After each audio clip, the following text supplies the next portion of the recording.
अस्सलाम वालेकुम वीवर की हाल चाल है जी। ठीक ठाक हो जी। मैं ज़रा एक मेरा जी लुक चेंज हो गया है क्योंकि मैं कटिंग कराई है। तुसी मैंने दसो मैं कैसी लग रही हूँ? अच्छी लग रही हूँ ना?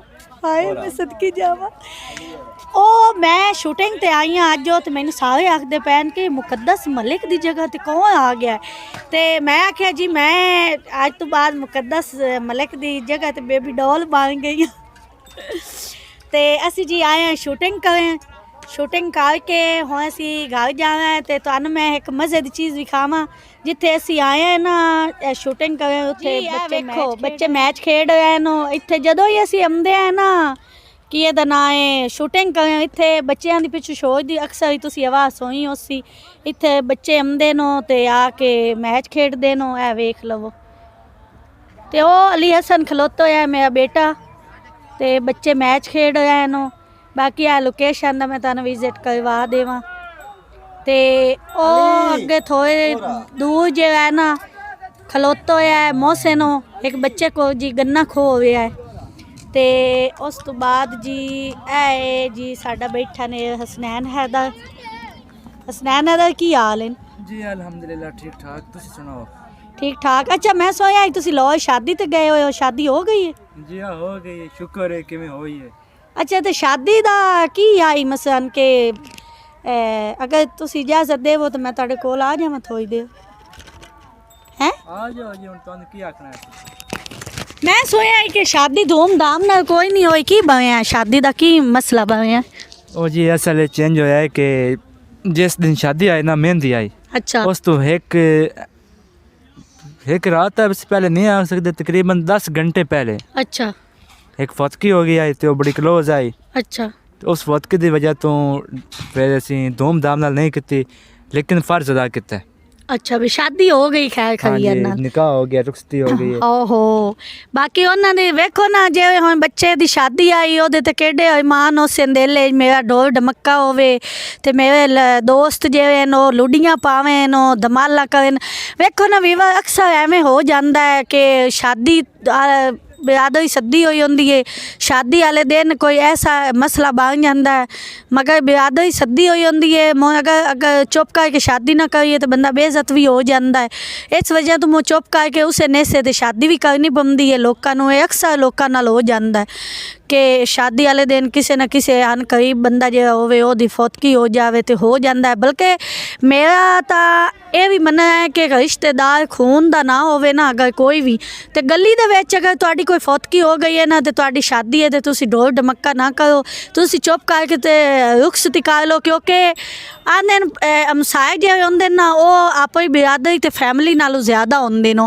पहले हमसायां दा ख्याल रखना पौंदा है तो उस तो बाद जो है ना मसलन रिश्तेदारों का, क्योंकि आंदे नो कोई मर जाए ना कोई दुख सुख होवे ना सब तो पहले इंसान दे ना घर अवार्ड गवार्ड वाले पहुँचते हैं बाद कोई हो जी। वीवर ए वेखो मैं अपने कैमरे मैन कहांगी आ विखा के साढ़े जो हैं ढोल डंगा वो भी अपने टाइम टेबल ते किस तरह खाते पींदे नो ए विखा ना आके घास जो खाते नो ए जेड़ा इन्हां दा खाना तैयार होया है ना इस तो बड़ी मेहनत होंदी है।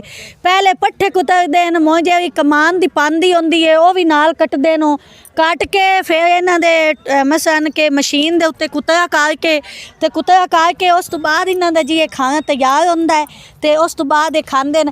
ते कैमरामैन नूं आखांगी कि इधर भी आ जाए साडे छोटे छोटे बच्चे हैं नो गां दे बच्चे ए वेखो जी इन्हां दी जो है बनी हुई है जी मिट्टी दी उखरावी, इनू उखरावी आखदे ना। अच्छा जी ये भी कैमरा मैनू कहांगी जरा कैमरा मार के विखा के इन्हां दा एक टेबल जिस तरह तुसीं अपने टेबलों ते बह के खांदे हो ना इस तरह उन्हां दा भी आ टेबल होंदा है। ते बाकी मैं आ जाओ तुहानू विखानी है छोटी छोटी बेमी बकरियां, आ जाओ मेरे नाल जी। ए वेखो साड़ियाँ बेमियां बकरियां ते इन्हां नूं ना बड़ी अफसोस की गल है बेचारियां वो खांदे पैन ते ये वेंदियां पईयां कि सानू तुसीं क्यों नहीं खवा रहे। इन्हां वास्ते पट्ठे उन्हां कोई नहीं लै आंदे ते कोई टेंशन लैण की जरूरत नहीं। मेरे होंदे हाँ तुसीं टेंशन नहीं ले। ये तो है नहीं सारे गरीब लोग तुहाडे वास्ते पट्ठे मैं हुण लैके आउंदी आं ते तुहानू मैं अपने हत्थां नाल ओए माय गॉड ये देखो कितनी स्वीट है। ये देखो कैमरामैन इधर दिखाओ कितनी प्यारी है, इसके कान कितने लंबे लंबे हैं जी। ते हुण असीं विखाने ए जरा इहनूं की आंदे ने, लेला कि दुंबा। हा माशाअल्लाह माशाअल्लाह। बस इहदी सफाई जिहड़ी है ना, जिन्हां दे घर भी आ लेले हुंदे ना, इन्हां नूं चाहीदा है कि इहदी सफाई रखन, शैंपू नाल नवावन इन्हां नूं हर वेले इन्हां दे ना, क्योंकि इन्हां दे आ जिहड़े वाल हुंदे ना प्यारे गोल्डन वाल हुंदे ने। कैमरा मारो ना इहदे उत्ते। ए भला की है ਜਿਹੜੀਆਂ ਲੜਕੀਆਂ 50-50 ਹਜ਼ਾਰ ਲਾ ਕੇ 30-30 ਹਜ਼ਾਰ ਲਾ ਕੇ ਵਾਲ ਗੋਲਡਨ ਕਰਵਾਉਂਦੀਆਂ ਨੇ, ਇਹਨਾਂ ਦੇ ਕੁਦਰਤੀ ਵਾਲ ਗੋਲਡਨ ਹੁੰਦੇ ਨੇ। ਤੇ ਅਗਰ ਇਹਨਾਂ ਨੂੰ ਸ਼ੈਂਪੂ ਨਾਲ ਨਵਾਇਆ ਜਾਵੇ ਨਾ, ਆਹਾ ਕਿਆ ਪਿਆਰੀਆਂ ਇਹਨਾਂ ਦੀਆਂ ਜ਼ੁਲਫਾਂ ਲੱਗੇ ਨੇ। ਬਾਕੀ ਜੀ ਅੱਜ ਦਾ ਸਾਡਾ ਵਲੌਗ ਤੁਹਾਨੂੰ ਕਿਸ ਤਰ੍ਹਾਂ ਲੱਗਾ ਹੈ, ਅੱਛਾ ਲੱਗਾ ਕਿ ਨਹੀਂ ਲੱਗਾ, ਤੇ ਸਾਨੂੰ ਕਮੈਂਟ ਵਿੱਚ ਦੱਸਣਾ। ਬਾਕੀ ਮੋਹਸਿਨ ਆ ਜਾ, मोहसिन का यह चैनल है जी, मोहसिन ने चैनल बनाया है। तुसी उस बच्चे नूं पसंद भी करते हो ज़्यादा, तो मैंने बड़े मैसेज आते हैं, कमेंट्स करते लोग कि मोहसिन का बड़ा काम ज़्यादा। अक्सर लोग मेरे को ये पूछते हैं कि मोहसिन नूं गाइड कौन करता है, मोहसिन नूं सिखाइंदा कौन है। मोहसिन इतना फास्ट बच्चा है कि उन्होंने कोई सिखावन की ज़रूरत ही नहीं, हो आप ही समझो सीखियो यार। की हाल चाल है वीवर, ठीक ठाक हो, उम्मीद कर ठीक ठाक हो सो कम सम का सजा आई है। ਹੁਣ ਵੇਖੋ ਨਾ, ਅਸੀਂ ਇੰਨੀ ਸਰਦੀ ਦੇ ਵਿੱਚ ਚੰਮਦੇ ਆਂ, ਸ਼ੂਟਿੰਗ ਕਰਦੇ ਆਂ, ਮਿਹਨਤ ਕਰਦੇ ਆਂ, ਐਕਟਿੰਗ ਬਹੁਤ ਮੁਸ਼ਕਿਲ ਕੰਮ ਹੈ। ਤੇ ਸਾਡਾ ਇਹ ਬੱਚਾ ਜਿਹੜਾ ਹੈ ਇਹ ਵੀ ਆਉਂਦਾ ਨਾਲ, ਉਹ ਮਗਰ ਜਦੋਂ ਇਹਨੂੰ ਛੁੱਟੀ ਹੁੰਦੀ ਹੈ ਉਦੋਂ ਆਉਂਦਾ ਹੈ, ਕਿਉਂਕਿ ਪੜ੍ਹਾਈ ਪਹਿਲੇ ਨਾਲ ਜ਼ਰੂਰੀ ਹੈ ਤੇ ਬਾਅਦ ਕੋਈ ਹੋਰ ਕੰਮ ਹੈ। ਅੱਜ ਵਾਸਤੇ ਸਾਡਾ ਇਤਨਾ ਇੱਕ ਹੀ ਵਲੌਗ ਹੋ। ਅੱਗਾ ਕੋਈ ਅੱਛਾ ਵਲੌਗ ਤੁਹਾਡੇ ਕੋਲ ਲਾਇਓ ਸਾ। ਫਿਲਹਾਲ ਅਸੀਂ ਅੱਜ ਦੀ ਤੁਹਾਨੂੰ ਲੋਕੇਸ਼ਨ ਚੈੱਕ ਕਰਾਈਏ, ਤੇ ਕਿਉਂਕਿ ਅਸੀਂ ਚਾਹੁੰਦੇ ਹਾਂ ਜਿੱਥੇ ਜਿੱਥੇ ਅਸੀਂ ਜਾਈਏ ਉੱਥੇ ਤੁਹਾਨੂੰ ਉਹ ਲੋਕੇਸ਼ਨ ਚੈੱਕ ਕਰਵਾਈਏ ਕਿ ਅੱਜ ਦੀ ਸਾਨੂੰ ਜੀ ਗੁਲਜ਼ਾਰ ਚਾਚੇ ਦਿੱਤੀ ਹੈ ਲੋਕੇਸ਼ਨ, ਤੇ ਅਸੀਂ ਇੱਥੇ ਅਕਸਰ ਸ਼ੂਟਿੰਗ ਕਰ ਆਉਂਦੇ ਹਾਂ। ਸਾਡੇ ਨਾਲ ਕਿਉਂਕਿ ਉਹਦਾ ਪਿਆਰ ਹੀ ਇੰਨਾ ਹੈ, ਇਸ ਵਜ੍ਹਾ ਤੋਂ ਅਸੀਂ ਇੱਥੇ ਅਕਸਰ ਸ਼ੂਟਿੰਗ ਕਰ ਆਉਂਦੇ ਹਾਂ। ਬਾਕੀ ਸਾਡੀ ਜਿਤਨੇ ਵੀ ਬਾਹਰ ਦੀ ਕੰਟਰੀਆਂ ਲੋਕ ਬੈਠੇ ਨੇ, ਸਾਡੇ ਪਾਕਿਸਤਾਨ ਦੇ ਲੋਕ ਹਨ, ਸਭ ਨੂੰ ਅੱਲਾਹ ਪਾਕ ਖੈਰ ਖੈਰੀਅਤ ਨਾ ਰੱਖੇ। ਤੇ ਜਿਤਨੇ ਵੀ ਬਾਹਰ ਦੀਆਂ ਕੰਟਰੀਆਂ ਲੋਕ ਬੈਠੇ ਨੇ ਉਹਨਾਂ ਵਾਸਤੇ ਅਸੀਂ ਇਹਦਾ ਵਲੌਗ ਕਰਦੇ ਹਾਂ, ਕਿਉਂਕਿ ਉਹਨਾਂ ਨੂੰ ਹਰਿਆਲੀ ਇਹ ਢੋਲ ਡੰਗਰ ਬੜੇ ਅੱਛੇ ਲੱਗਦੇ ਨੇ। ਤੇ ਅੱਜ ਵਾਸਤੇ ਜੀ ਪਾਕਿਸਤਾਨ ਜ਼ਿੰਦਾਬਾਦ।